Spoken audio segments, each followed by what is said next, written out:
Hey everybody, welcome back to our winter camping series. Today we're gonna wrap up the state of Arizona with 3 more locations for you to stay warm this winter. One just started advertising this year, and what you get for $15 a night I think is gonna surprise you. But the area we're featuring today is in the Arizona State Park system, and by their own admission, they will say it's one of their best kept secrets. But why?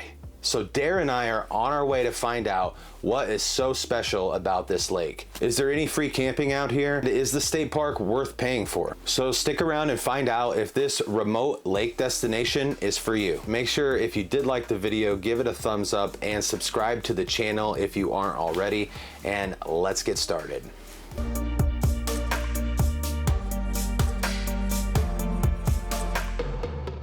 As you can see, Alamo Lake is well within the boundaries of the winter fun zone, which means it has little to no winter season, and it's been personally verified by Dairrian and I. We are on our way to the Alamo Lake BLM area. This is the kind of one where you want to drive over here and pre-scout something. Unless you really know this area, it would be very brave of you to take your rig down some of these roads. You're kind of unsure what's going to happen at the end. Is it going to be able to fit 1 rig, 2 rigs, no rigs? Up here is where the road kind of divides. On your right-hand side, you're going to have the Wayside RV Park. And they're gonna have actually a restaurant that we're gonna try out. This little dirt road track is highly washboarded, so be careful. We did have to end up learning that the hard way. Our first attempt to stay out here a couple of weeks ago only lasted 2 days. Although we didn't figure this out until we set up camp, the drone shows here that we had a massive water leak at the time. So at some point after turning onto Alamo Road, the fresh water tank shifted and broke our low point fitting.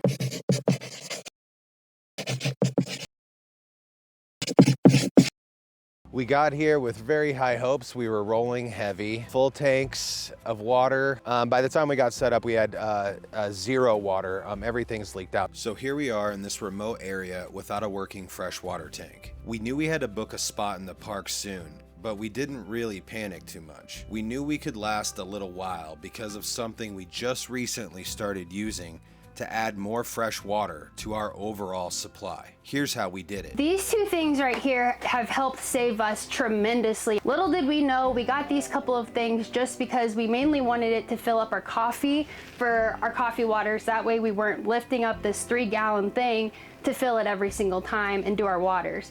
But when we didn't have water at Alamo Lake, this came in clutch for us. We were able to fill up Sergi's water bowl, our coffee as I mentioned. We were able to do our dishes, although we did keep it to a minimum. I like to have my water and random things, so we were able to fill these up. But look how simple this is. It's got a little power button. You just click that and it's automatic. And water just goes. You don't have to do anything. So when you don't have a water tank that's functioning, this is a freaking lifesaver, let me tell you. Now, this isn't our first one. We've had 3 of them. This is another one that we have.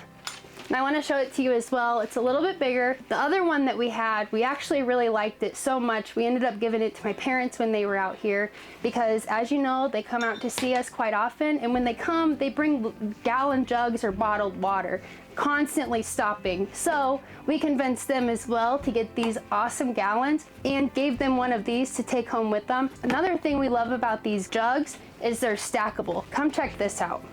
Huge space saver. They do make these in 3-gallon and 5-gallon. We opted for the 3-gallon, obviously for space, and when we first bought our first one, we didn't think we needed this many. Another thing about this water pump, these caps, they're $8 on Amazon, and we highly recommend them because if you don't have the cap on there, it's not gonna be snug like this. It's gonna be more like this. It's just gonna wobble around. Now, when we first started using this, that's how we operated it because we didn't know those caps existed. So we ended up getting this Primo one at Walmart because that's where we ended up getting these awesome containers that we have. They've been the only ones that we can find that we truly like on the road, and this happened to be right next to it. It was $30, which was a little bit more than this one here, but Again, it was convenient and right next to the jugs. But after we got it home, we've discovered that it does this little trickle after it's been on, and this is what I'm talking about. So after you shut it off, sometimes it happens immediately, sometimes it's within about 10 seconds, but it loses water, more water than what you would expect. And if it's just sitting on your open floor, it's kind of a mess to clean up. And there it goes. This one does not do that. This one as well is on Amazon, so you get the convenience of having it ordered. It is about half the price, it's about $15, and then if you get the caps, those are $8. Regardless of which one you buy, we would recommend getting those caps because it does make it a little bit sturdier. As you can see, the Primo even has a hard time. Check out our link below. We do have this Amazon one linked down there along with those caps to go with it. We do really enjoy this one and we highly recommend it. We have no water. Dare's parents are right behind us. Luckily they got big water tanks, but we're gonna make it work.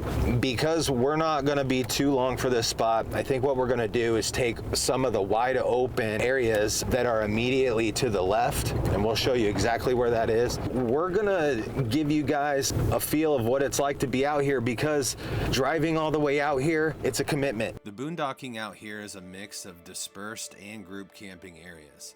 The drone allows you to see all the little side roads that can lead to additional camping.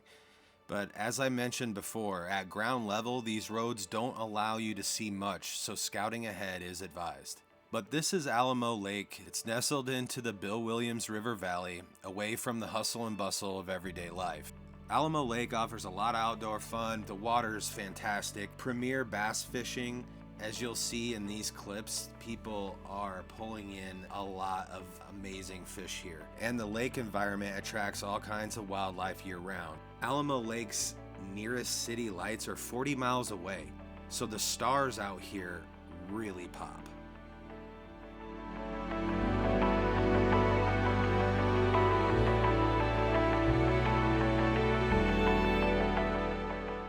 If you can get off the beaten path, you can find historical evidence of families trying to make a living in this harsh landscape. We are out here on the Alamo Lake area trails, and we made it to one of the little destination spots that's out here on this trail. There's old mine shafts. This is one of the old cabins. OHVing allows you to get to cool places like this. Take a look at what the American experience was like back in these days.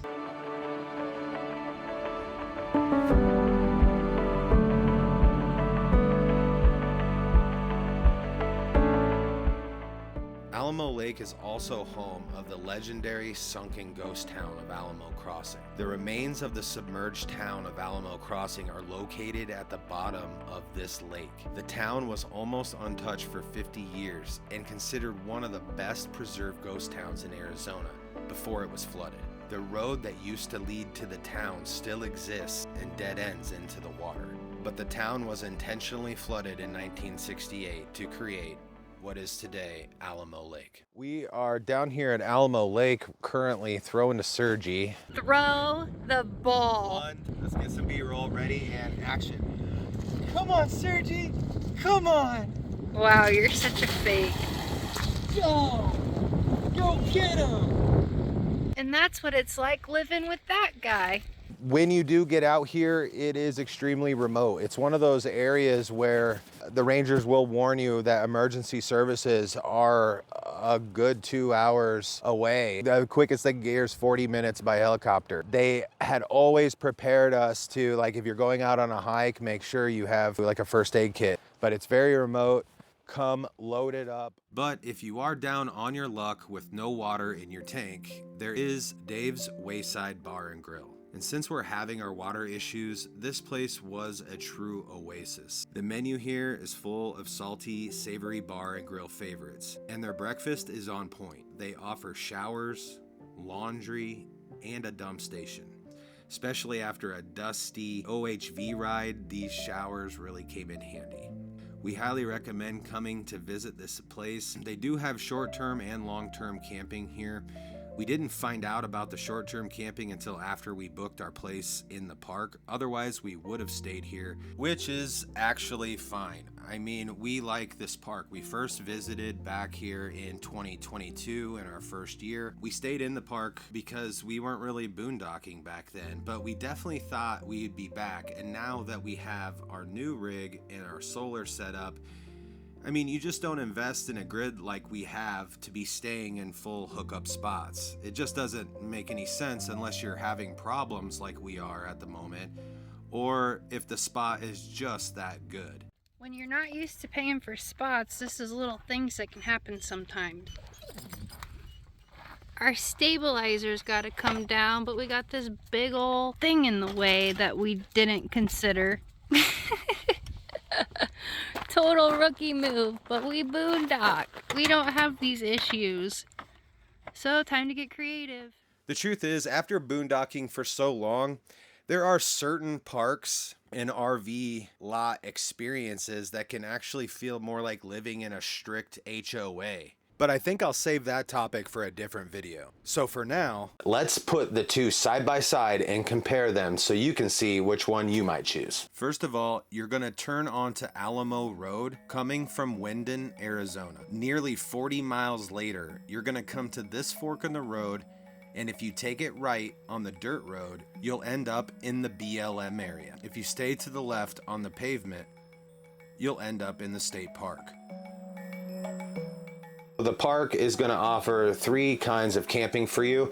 $15 dry camping. You have the partial hookup, which is $25 per night. And then they do have the full service hookups. They're $30 a night. For water access, if you have a smaller vessel like a canoe, a paddleboard, the BLM area has a few different roads for you to access the water where you can launch watercraft such as that. If you do have a boat and trailer, this is where you're going to need the state park. For OHV, the access would be virtually the same. The trails go off of either of the camping areas. I think remoteness usually brings good stargazing. Although we're like 40 miles away from the nearest city lights, the state park still has street lights. If you do need that perfect shot, I would stay out at the BLM area. But another perk is just the peace and quiet.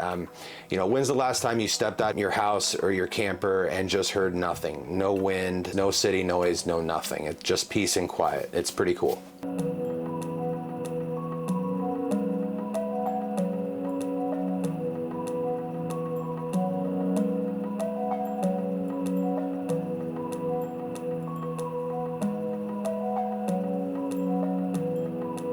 And lastly, a couple of quick hits for you. One you probably don't know, and the other one everyone knows, but we'll get started with the one you don't. And that's gonna take us to Parker, Arizona. This town does not offer free sewer or water for RVers, but that has been a consistent theme in Arizona. The place you need to know about in Parker for such things is Boondocks. We are at Boondockers here in Parker. It is a brand new little place that just opened this year. They do full service dumps, regular dump, water fill, propane, firewood. They pretty much got it all.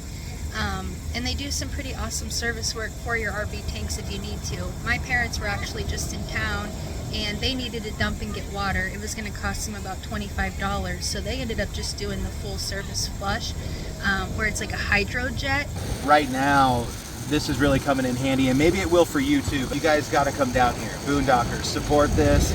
We love that it's here. It really helps everything. It really helps keep everything clean and helps boondocking out here actually exist.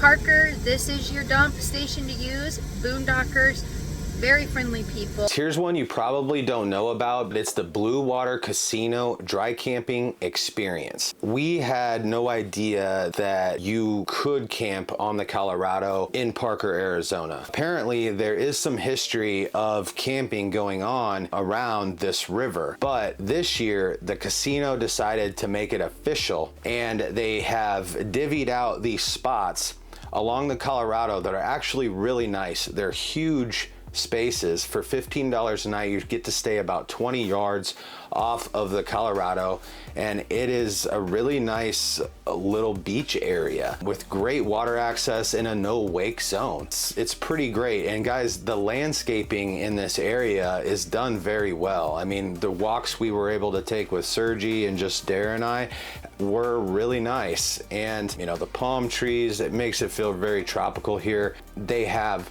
several camping hosts on duty to answer your questions. They're not always around, but they are kind of around when you need them. All you need to do is just go check in at the gift shop area and they will get you all set up, and the casino naturally will give you some free play and probably some money off of a dinner, which is nice. It's a nice benefit. And you get access to this pool. Look at this pool. It's got a slide. I mean, we didn't go in this pool. I mean, if it was the right time for us, I think we would definitely take advantage of that. There's a lot of you folks out there that would take advantage of that. So check it out if you get a chance. We highly recommend it for the price. It was nice.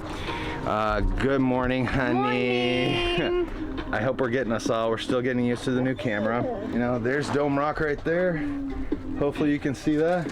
Egg rally going on. Yeah, there's an egg rally. There's tons of escapes, casitas, and Bigfoots out here. But yeah, take a look. I mean, they're all around us, right behind us too. An egg rally, pretty interesting. So is there any open range rallies? We don't know. We actually don't see a ton of open ranges out here. When you search winter camping in the Southwest, you'll certainly come across Quartzsite, Arizona. And yes, we've been here multiple times. We do like Quartzsite for the RV shows and the community, and it's probably the most popular area to winter for off-grid full-timers in the Southwest. They do have long-term stay areas called LTVs, and they do cater to the RV community out here fairly well. One thing we do like about Quartzsite though is that there is always room, and we always find a spot with ease. All right, guys, that's gonna do it for Arizona's Winter Fun Zone. Now we're gonna move to our next and last state in this series, and I'm gonna get to work on that. And in the meantime, why don't you click on either one of these videos that just popped up for you today? I promise you, you're gonna like them, and we'll see you next time. Bye for now.